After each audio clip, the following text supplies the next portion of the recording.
মাটির প্রায় ১৬০ ফুট গভীর খাদে তলিয়ে যাচ্ছে রাস্তা। বিদ্যুতের তার ছিঁড়ে স্ফুলিঙ্গ ছড়াচ্ছে। এ দৃশ্য ২৪ সেপ্টেম্বর ব্যাংককের এক হাসপাতাল ও পুলিশ স্টেশনের সামনে।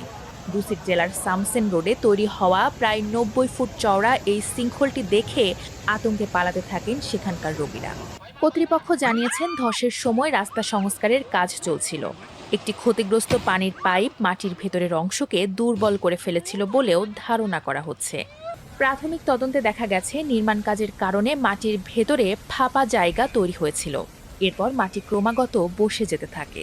সেখানে অবস্থিত হাসপাতালের রোগী ও আশেপাশের বাসিন্দাদের সরে যাবার জন্য নির্দেশ দেওয়া হয়েছে। এ ঘটনায় কেউ আহত না হলেও ২-৩টি পুলিশের গাড়ি তলিয়ে গেছে বলে জানিয়েছেন কর্মকর্তারা।